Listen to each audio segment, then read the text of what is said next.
গল্পের শুরুতে আমরা একটি কাপল দম্পতি ম্যাট এবং নাদিয়াকে দেখি, যারা তাদের নতুন বাড়িতে থাকতে এসেছিল। এই বাড়িটি এমন একটি নির্জন এলাকায় ছিল যার আশেপাশে কোনো অন্য বাড়ি বা জনবসতি ছিল না। শহরের কোলাহল থেকে ক্লান্ত হয়ে ম্যাট এবং নাদিয়ারও এমন একটি শান্ত বাড়ি দরকার ছিল। আর এই সুন্দর বাড়িটি ম্যাট বেশ কম দামে পেয়েছিল।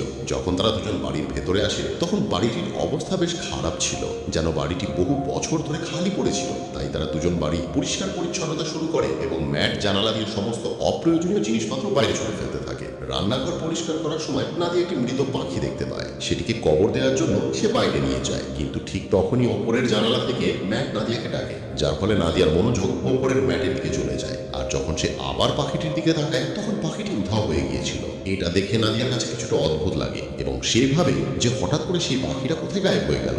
অন্যদিকে ম্যাটও দেওয়ালে একটি অদ্ভুত জিনিস দেখতে পায়, যা দেখার জন্য সে ওয়ালপেপার ছেড়ে সরিয়ে দেয়। সেখানে ম্যাট একটি বড় দরজা দেখতে পায়, যেটি খোলার জন্য চাবির প্রয়োজন ছিল। এবার ম্যাট সেই চাবি খুঁজতে শুরু করে এবং বাইরে ফেলে দেওয়া আবর্জনার মধ্যেই সে চাবিটি খুঁজে পায়। এরপর সে দরজার ছিদ্রে চাবি ঢুকিয়ে দরজাটি খুলে দেয়। নাদিয়া ততক্ষণে সেখানে পৌঁছে যায়। তারা দুজন দেখে যে ভেতরে একটি কালো গভীর অন্ধকারাচ্ছন্ন ঘর রয়েছে। আর যেই তারা দুজন সেই ঘরের ভেতরে যায়, ঠিক তখনই বাইরের লাইটগুলো হঠাৎ করে জ্বলতে নেভা ব্লিঙ্ক করতে শুরু করে। এটা দেখে তাদের দুজনেরই কিছু একটা গন্ডগোল মনে হয় এবং এই সমস্যা দূর করার জন্য ম্যাট বলে যে আমাদের একজন ইলেকট্রিশিয়ানকে ডাকা উচিত। এই কথা বলে সে সেখান থেকে চলে যায় এবং নাদিয়া সেই ঘরের কাছে একা থেকে যায়। নাদিয়া এবার ভাবে যে তার এই ঘরে যাওয়া উচিত কিনা, কিন্তু তারপরেই নাদিয়া কিছু অদ্ভুত ভয় অনুভব করে। তাই সেও ম্যাটের পিছন পিছন চলে যায়। এইভাবে রাত কেটে যায় এবং পরের দিন নাদিয়া একজন ইলেকট্রিশিয়ানকে ফোন করে। কিছুক্ষণ পরে একজন ইলেকট্রিশিয়ান আসেন, যিনি বাড়ির লাইট চেক করতে করতে নিচে বেসমেন্টে পৌঁছে যান। আর সেখানকার দৃশ্য দেখে তিনি অবাক হয়ে যান, কারণ পুরো বেসমেন্ট বিদ্যুতের তারে ভর্তি ছিল এবং এমন কোনো কোণা ছিল না যেখানে তার ছিল না। এই তারগুলো বেশ পুরনো আমলের মনে হচ্ছিল এবং ইলেকট্রিশিয়ান বলেন যে তিনি জীবনে এমন জিনিস দেখেননি। যাই হোক, ইলেকট্রিশিয়ান কোনো মতে বাড়ির লাইট চালু করে চলে যেতে শুরু করেন এবং যাওয়ার সময় তিনি ম্যাটকে বলেন যে তুমি কেন এই বাড়িটি কিনলে? এই বাড়ির প্রথম মালিককে এখানেই খুন করা হয়েছিল আর সেই দিনের পর কেউ এই বাড়িতে থাকতে রাজি হয়নি। এই কথা শুনে ম্যাট খুব ঘাবড়ে যায় এবং এই বাড়ি সম্পর্কে গবেষণা করতে শুরু করে।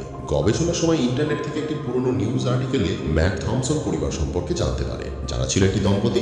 আর্টিকেলে লেখা ছিল যে এই বাড়িতে থাকা দম্পতিকে তাদের নিজের ছেলে জন খুন করেছিল। তদন্তের সময় জন পুলিশকে জানায় যে এই বাড়িটি আমাকে দিয়ে খুন করিয়েছে। এটা দেখে ম্যাটের কাছে এটি একটি মিথ্যে গল্প বলে মনে হয় এবং কয়েক ঘন্টা গবেষণা করার পর সে ক্লান্ত হয়ে পড়ে। তারপর নিজের স্ত্রীর কাছ থেকে লুকিয়ে সেই অন্ধকার ঘরে বসে মদ পান করতে শুরু করে। বোতলে আগে থেকে দুটো মদ বাকি ছিল, যা পান করে সে বোতলটি খালি করে দেয় এবং মনে মনে ভাবে যে যদি আর একটা বোতল পাওয়া যেত।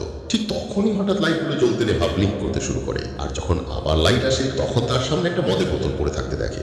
এটা দেখে তার চোখ ছানাবড়া হয়ে যায় এবং যখন সে সেই বোতলটি হাত দিয়ে ধরে দেখে তখন জানতে পারে যে এটি একটি আসল বোতল। অর্থাৎ এই ঘরটি যে কোনো ইচ্ছা পূরণ করার ক্ষমতা রাখে। পরের দিন সকালে নাদিয়ার ঘুম ভাঙে। সে দেখে যে ম্যাট এখানে নেই, তাই সে ম্যাটকে খুঁজতে সেই ঘরে যায়। সেখানে গিয়ে সে দেখে যে পুরো ঘরটি দামি পেইন্টিং এবং নতুন জিনিসপত্রে ভর্তি। আর ম্যাট খুব খুশি। ম্যাট নাদিয়াকে বলে যে এই ঘরের মধ্যে যে কোনো ইচ্ছা পূরণ করার ক্ষমতা আছে। সে নাদিয়াকে বলে যে তোমার যে কোনো জিনিস চাই, শুধু মন থেকে চাও আর সেটা তোমার সামনে হাজির হয়ে যাবে। এই কথা শুনে নাদিয়ার কাছে ম্যাটের কথাগুলো একটি মজা বলে মনে হয়। তাই সে ম্যাটকে দেখে হাসতে শুরু করে, কিন্তু ম্যাট বলে যে তুমি একবার চেষ্টা তো করো। তখন নাদিয়া বলে যে আচ্ছা ঠিক আছে, আমার এই মুহূর্তে একটা চাকরির দরকার, তাই আমি সেটাই চাইছি। তখন ম্যাট তাকে বোঝায় যে এই ঘর চাকরি দিতে পারে না, তুমি এর কাছে কোনো জিনিস চাও। এরপর নাদিয়া চোখ বন্ধ করে $1000 চাইলো আর চোখের পলকে তাদের কাছে $1000 এসে গেল। কিন্তু তবুও নাদিয়ার পুরোপুরি বিশ্বাস হলো না, তাই সে আবার $1,000,000 চাইলো। আর আগের মতোই এবারও তারা $1,000,000 পেয়ে গেল।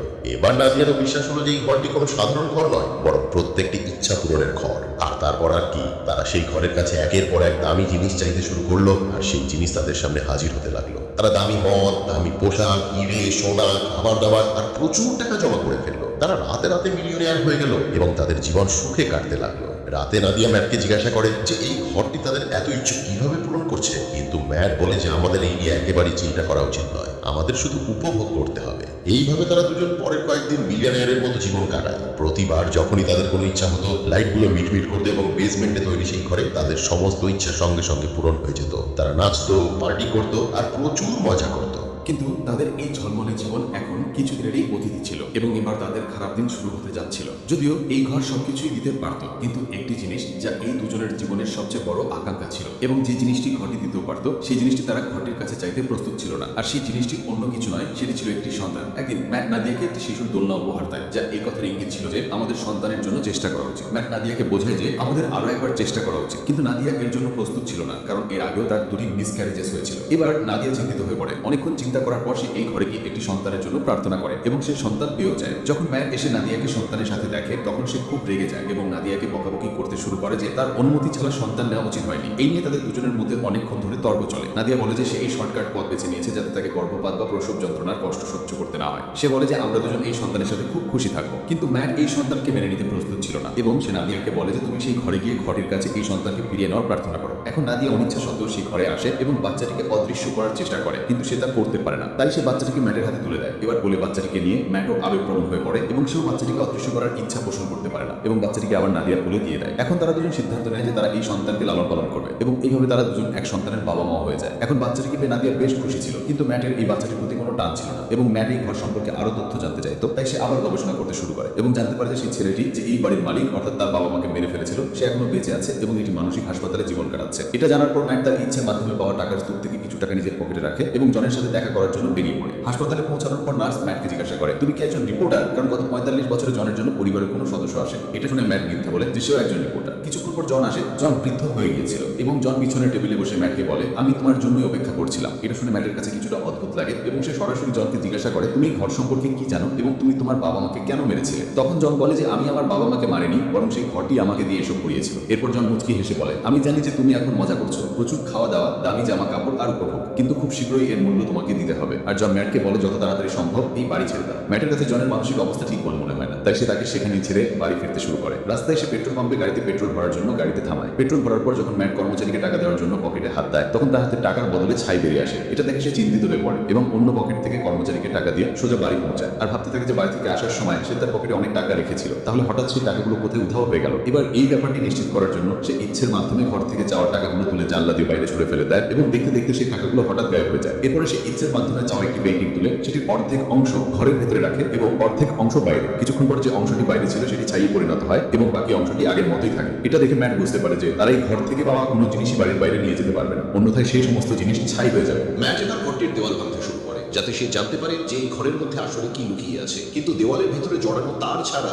আর কিছুই ছিল না। সব জায়গাতে শুধু তার আর তার। দেওয়াল ভাঙার শব্দে নাদিয়াও সেখানে পৌঁছে যায়। নাদিয়া শিশুটিকে কোলে নিয়ে বাইরের দিকে যেতে শুরু করে, কিন্তু ম্যাট তাকে বাইরে যেতে বাধা দেয় এবং বলে যে শিশুটিকে বাইরে নিয়ে যাওয়া নিরাপদ নয়। সে নাদিয়াকে আসল কারণটি বলতে পারে না, তবে সে নিজে বুঝে গিয়েছিল যে এই ঘর থেকে ইচ্ছের মাধ্যমে যা কিছু চাওয়া হয়েছে তা এখান থেকে বাইরে নিয়ে গেলেই নষ্ট হয়ে যাবে। কিন্তু ম্যাটের নিষেধ সত্ত্বেও নাদিয়া শিশুটিকে বাইরে নিয়ে যায়। বাইরে নিয়ে যাওয়ার সাথে সাথে শিশুটি জোরে জোরে কাঁদতে শুরু করে এবং তার গায়ের রং বদলাতে থাকে। এটা দেখে নাদিয়াও চিৎকার করতে থাকে। নাদিয়ার চিৎকার শুনে ম্যাট দৌড়ে তার কাছে যায় এবং তাদের দুজনকে তুলে ঘরের ভেতরে নিয়ে আসে। আর এবার আমরা দেখি যে সেই ছোট শিশুটি আর ছোট শিশু নেই, বরং সে কয়েক সেকেন্ডের মধ্যেই 8 বছরের ছেলেতে পরিণত হয়েছে। এখানে ম্যাট নাদিয়াকে সব সত্যি বলে দেয় যে সেই ঘরটি তাদের প্রতিটি ইচ্ছা পূরণ করতে পারে, কিন্তু তারা তার দেওয়া জিনিসপত্র বাড়ি থেকে বাইরে নিয়ে যেতে পারবে না, অন্যথায় সেই জিনিসগুলো পুরনো হয়ে ছাইয়ে পরিণত হবে। এটা শুনে নাদিয়া খুব দুঃখ পায় এবং এবার তারা দুজন সিদ্ধান্ত নেয় যে তারা এই বাচ্চাটিকে ঘরের ভেতরেই রাখবে, তাকে কখনোই বাইরে যেতে দেবে না, হলে সে মারা যাবে। এইভাবে দিন কাটতে থাকে। নাদিয়া ঘরের ভেতরেই শিশুটিকে সবকিছু শেখাতো, সে তাকে নিজের ছেলে মনে করতো এবং এই শিশুটির নাম রাখলো সেন। সেন অন্য বাচ্চাদের থেকে বেশ আলাদা ছিল। সে কারোর কথা শুনতো না এবং কোনো কিছুতেই তার উপর কোনো প্রভাব পড়তো না। তার আচরণ একেবারেই বাচ্চাদের মতো ছিল না। খাওয়ার সময় সে বরফ খেত, কিন্তু এই সব কার্যকলাপ সত্ত্বেও নাদিয়া সেনকে খুব ভালোবাসতো। নাদিয়া সেনকে বোঝাতো যে সে বাড়ির বাইরে যেতে পারবে না, কারণ বাইরে বিপজ্জনক লোক আছে যারা তাকে মেরে ফেলবে। এটা শুনে সেন খুব হতাশ হয়ে যেত এবং ঘরের ভেতর কখনো জানালা দিয়ে তো কখনো দরজা দিয়ে বাইরের পৃথিবী দেখতো।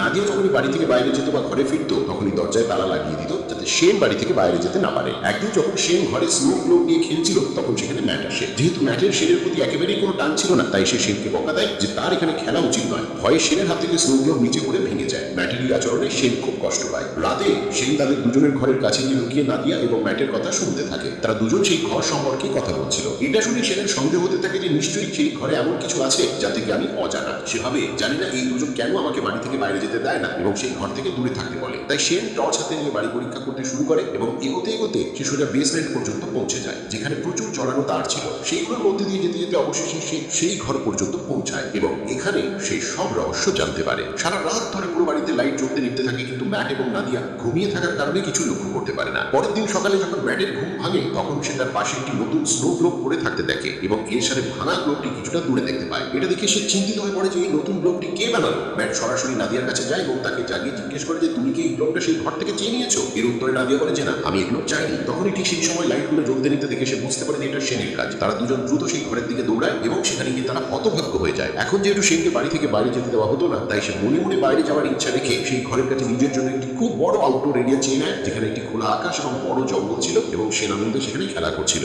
নাদিয়া তার ছেলে তৈরি করা পৃথিবী দেখে খুশি হয় এবং তার সাথে খেলতে শুরু করে। কিন্তু ম্যাট সেনের এই কাজে একেবারেই খুশি ছিল না, কারণ তার ভয় ছিল যে সে হয়তো সেই ঘরের কাছে বন্দুক বা অন্য কোনো ভূত জিনিস না চেয়ে বসে, যার ফলে তাদের জীবন বিপদে পড়ে যেতে পারে। এই কারণে সে সেনকে হাত ধরে টেনে আবার ঘরের ভেতরে নিয়ে আসে। এখন ম্যাট সেই ঘরের চাবি নিজের কাছে সাবধানে রেখে সেনকে সেই ঘরে যেতে বারণ করে, কিন্তু নাদিয়া ম্যাটকে এমনটা করতে বারণ করে। কিন্তু ম্যাট নাদিয়ার কথা শোনে না এবং বলে যে সেন এখনো নাদান। আমার ভয় হচ্ছে যে সে ভুলবশত সেই ঘরের কাছে এমন কোনো জিনিস না চেয়ে বসে যার ফলে আমরা দুজন বিপদে পড়ে যাই। ঠিক তখনই ফোন বেজে ওঠে এবং অনুমতি না থাকা সত্ত্বেও সেন ফোনটি তুলে নেয়, কিন্তু দ্রুত ম্যাট তার কাছ থেকে ফোনটি ছিনিয়ে নিয়ে নিজে কথা বলতে শুরু করে। অন্যদিকে কলে ছিল জন, যে সেনের গলা শুনে বুঝে যায় যে ম্যাট সেই ঘরের কাছে একটি সন্তান চেয়েছে। এখন ম্যাটও তার কাছে কোনো কথা লুকোয় না এবং জিজ্ঞাসা করে যে তারা এই সন্তানের হাত থেকে কিভাবে নিষ্কৃতি পেতে পারে। এদিকে রান্নাঘরে রাখা অন্য একটি ফোন থেকে নাদিয়া চুপি সারে তাদের দুজনের সব কথা শুনতে থাকে। জন তাকে নিজের সত্যিটা জানায় যে সেও সেই ঘরের কাছে ইচ্ছের মাধ্যমে যাওয়া হয়েছিল। সে জানায়, আমি আমার বাবা মাকে এই কারণে মেরেছিলাম কারণ আমারও বাইরের পৃথিবী দেখার ইচ্ছা ছিল, কিন্তু যখন আমি বাড়ি থেকে বাইরে যেতাম তখন আমার বয়স বাড়তে শুরু করতো এবং যখন আমি ঘটিকে জিজ্ঞাসা করলাম তখন সে আমাকে বলল যে যদি তোমাকে এই বাড়ি থেকে বাইরে যেতে হয় তবে তোমাকে সেই মানুষটিকে মারতে হবে যে তোমাকে চেয়েছিল। এই কারণে আমি সেই মহিলাকে যে চেয়েছিল তাকে মেরে ফেললাম এবং তার সাথে তার স্বামীকেও মেরে ফেললাম। এই কারণে আজ আমি জেলে আছি। সে ম্যাটকে জানায় যে তার এবং সেনের গল্প একই। যদি তোমাকে সেনকে বাঁচাতে হয় এবং তাকে বাইরের পৃথিবী দেখাতে হয় তবে তোমাকে সেই মানুষটিকে মারতে হবে যে সেনকে চেয়েছিল। এখন যদি সেনকে চেয়ে থাকো তুমি, তবে তোমাকে নিজেকে বলিদান দিতে হবে, আর যদি তোমার স্ত্রী সেনকে চেয়ে থাকে তবে তোমাকে তাকে মারতে হবে। আর এইসব কথা অন্যদিকে ফোনে নাদিয়াও শুনছিল। নাদিয়া এইসব কথা শুনে খুব দুঃখিত হয় এবং সে গাড়ি নিয়ে বাড়ি ছেড়ে চলে যায়, যার ফলে ম্যাট তার জন্য চিন্তিত হয়ে পড়ে। সেনকে জীবন দেওয়ার জন্য নাদিয়া নিজেকে মেরে ফেলার কথা ভাবে, কিন্তু সে তা করতে পারে না। এদিকে ম্যাট টেবিলে বসে সেনের সাথে রাতের খাবার খেতে শুরু করে। তখন সেন ম্যাটকে জিজ্ঞেস করে আমার মা কোথায় গেলেন এবং আরো অনেক প্রশ্ন করে। এতে বিরক্ত হয়ে সে সেনকে বলে দেয় যে সে তাদের আসল ছেলে নয় এবং তার কোনো বাবা মা নেই। শুধু তাই নয়, সে রাগের মাথায় সেনকে ঘর থেকে বের করে দেয়। ভয়ে সেন কাঁদতে কাঁদতে উপরে তার ঘরে চলে যায়। কিছুক্ষণের মধ্যেই ম্যাটের নিজের ভুল বুঝতে পারে। সে সেনের ঘরে গিয়ে তার কাছে ক্ষমা চাইতে শুরু করে এবং সারা রাত তারা দুজন একসাথে ঘুমায়। যখন নাদিয়া বাড়ি ফিরে আসে তখন তাদের দুজনকে একসাথে ঘুমোতে দেখে তার খুব ভালো লাগে। কিছুক্ষণ পর ম্যাটের ঘুম ভেঙে যায় এবং সে দেখে যে নাদিয়া বাড়ি ফিরে এসেছে। ম্যাট নাদিয়াকে বলে যে সে তার জন্য খুব চিন্তা করছিল এবং বলে আমাকে ক্ষমা করে দাও কারণ আমি সেনের উপর চিৎকার করেছি এবং তোমার সাথেও ঝগড়া করেছি। কথোপকথনের সময় তারা দুজন একে অপরের কাছাকাছি আসতে শুরু করে এবং যখন তারা ঘরে ঘনিষ্ঠ হচ্ছিল তখন সেন দরজা থেকে লুকিয়ে তাদের দেখতে শুরু করে। সে মনে মনে নাদিয়ার প্রতি আকর্ষণ অনুভব করে। এখন তারও এইসব জিনিস করার ইচ্ছে জাগে, তাই এখন সে তাদের দুজনের ঘুমিয়ে পড়ার অপেক্ষা করতে থাকে। যখন তারা দুজন গভীর ঘুমে চলে যায় তখন সে চুপিসারে এসে ম্যাটের পকেট থেকে বাড়ির বাইরে যাওয়ার চাবি চুরি করে নেয়। পরের দিন সকালে ম্যাট এবং নাদিয়া সামনের দরজা খোলা দেখে বুঝতে পারে যে সেন বাড়ি থেকে বাইরে বেরিয়ে গেছে। তাই তাদের ভয় হতে থাকে যে সে হয়তো মারা না গিয়ে থাকে। কিন্তু ঠিক তখনই বাড়ির অন্য একটি অংশে সেনকে দেখে তারা দুজন অবাক হয়ে যায়, কারণ সেন এখন যুবক এবং শক্তিশালী হয়ে উঠেছে। সে তার বাবা মায়ের দিকে বন্দুক তাক করে তাদের ভয় দেখায়। তখন নাদিয়া তাকে বোঝানোর চেষ্টা করে। এর মধ্যে ম্যাট সেনের উপর আক্রমণ করে এবং দুজনের মধ্যে মারামারি শুরু হয়। কিন্তু তাদের মারামারির সময় নাদিয়া ধাক্কা খেয়ে নিচে পড়ে অজ্ঞান হয়ে যায়। কিছুক্ষণ পর ম্যাট তাকে জাগিয়ে তোলে এবং জানায় যে ভুল করে গুলি লাগার কারণে সেন মারা গেছে। এটা শুনে নাদিয়া কাঁদতে শুরু করে। ম্যাট তাকে সান্ত্বনা দিয়ে আবার ঘরের ভেতরে নিয়ে আসে। এখানেই গল্পের সবচেয়ে বড় মোড় আসে, কারণ এইমাত্র যে ম্যাট নাদিয়াকে তুলে ঘরে নিয়ে গেল সে আসলে ম্যাট নয় বরং সেন। অন্যদিকে অন্য ঘরে যেখানে তাদের মারামারি হয়েছিল আসল ম্যাটের জ্ঞান ফেরে এবং সে সারা বাড়িতে তার স্ত্রীর সন্ধান করতে থাকে। ঠিক তখনই লাইটগুলো আবার মিটমিট করতে দেখে সে সেই ঘরের দিকে যায়, কিন্তু সেখানেও তার স্ত্রী নাদিয়া ছিল না। এদিকে নাদিয়ার কোনো ধারণাই ছিল না যে তার পাশে বসে থাকা লোকটি ম্যাট নয় বরং সেন। তবে নাদিয়া ও ম্যাটের মধ্যে কিছু পরিবর্তন লক্ষ্য করে এবং শীঘ্রই তার বরফ খাবার অভ্যেস দেখে নাদিয়া বুঝতে পারে যে এই ম্যাট নয় বরং সেন, যে ঘরের কাছে চেয়ে নিজেকে ম্যাটের রূপ দিয়েছে। অন্যদিকে আসল ম্যাট বুঝতে পারে যে সে এই বাড়িতে একা ফেসে গেছে। সেন তার স্ত্রীকে ইচ্ছের মাধ্যমে এই বাড়ি থেকে অন্য একটি বাড়িতে সরিয়ে দিয়েছে। এখন সে এই বাড়ি থেকে বের হবার জন্য সর্বশক্তি দিয়ে দেওয়াল ভাঙতে শুরু করে এবং অবশেষে সমস্ত তার পার করে সে সেই ঘর পর্যন্ত পৌঁছে যায়, যা এখন একটি জঙ্গলে পরিণত হয়েছে, যেখানে প্রচুর উঁচু গাছ ছিল। সেখানে গিয়ে ম্যাট জানতে পারে যে সেন ঘটি ব্যবহার করে এই জায়গাটিকে অনেক বড় করে ফেলেছে। ফেলেছে এবং সেখানে সে তাদের মতোই একটি নকল বাড়িও তৈরি করে নিয়েছে। সে এটাও বুঝতে পারে যে সে তার রূপ নিয়ে নাদিয়াকে অপহরণ করে এই নকল বাড়িতে রাখার জন্য এবং একান্তে তার সাথে শারীরিক সম্পর্ক করার জন্য এটা করেছে। এই চিন্তা মাথায় আসার সাথে সাথে নিজের স্ত্রীকে ফিরে পেতে ম্যাট সেই জঙ্গলের মধ্যে দিয়ে দৌড়াতে দৌড়াতে অবশেষে সেই নকল বাড়ির ভেতরে পৌঁছে যায় যেখানে সেন নাদিয়ার সাথে জোর জুলুম করার চেষ্টা করছিল। ম্যাটকে ভেতরে আসতে দেখে সেন আবার লড়াইয়ের জন্য প্রস্তুত হয়ে যায়। এখন এখানে নাদিয়াও চিনতে পারছিল না যে আসল ম্যাট কোনটি, কারণ তারা দুজন দেখতে হুবহু এক ছিল এবং এখানে তারা দুজনই নাদিয়াকে বলে আমার সাথে চলো। এবার নাদিয়া বুদ্ধিমত্তার সাথে কাজ করে সেনের নাম ধরে ডাকে,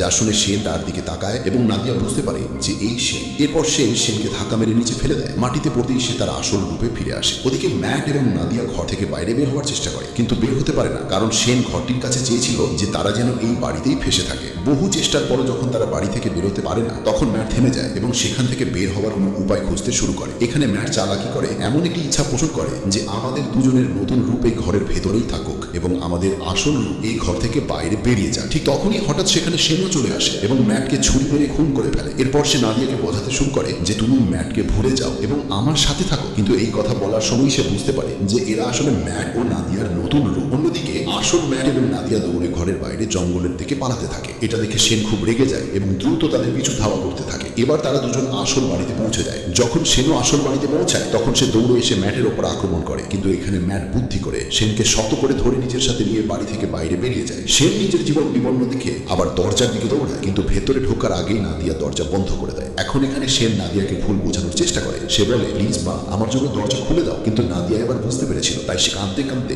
সেনকে বৃদ্ধ হতে দেখে। ধীরে ধীরে তার শরীর গলতে শুরু করে এবং অবশেষে সে ছাইয়ে পরিণত হয়। নাদিয়া তার কাছে আসে এবং তার শরীর থেকে তৈরি হওয়া ছাই হাতে তুলে কাঁদতে শুরু করে, কারণ নাদিয়া তাকে নিজের ছেলে হিসেবে মেনেছিল। এরপর ম্যাট নাদিয়ার কাছে আসে এবং দুজন দুজনকে জড়িয়ে ধরে। এবার দৃশ্য পরিবর্তন হয় এবং আমাদের কিছু মাস পরের দৃশ্য দেখানো হয়, যেখানে ম্যাট ও নাদিয়া একটি ছোট বাড়িতে থাকে এবং শান্তিতে বসবাস করতে শুরু করে। কিন্তু কিছুদিন পর নাদিয়া ভয়ে ভয়ে নিজের প্রেগন্যান্সি টেস্ট করে এবং রিপোর্ট পজিটিভ আসে, অর্থাৎ এবার তাদের নিজেদের একটি সন্তান আসতে চলেছে। এর সাথেই এই গল্পটি শেষ হয়। যদি আপনাদের এই ভিডিওটি ভালো লেগে থাকে তাহলে আমাদের চ্যানেলটি সাবস্ক্রাইব করুন এবং ভিডিওটিতে লাইক দিতে ভুলবেন না।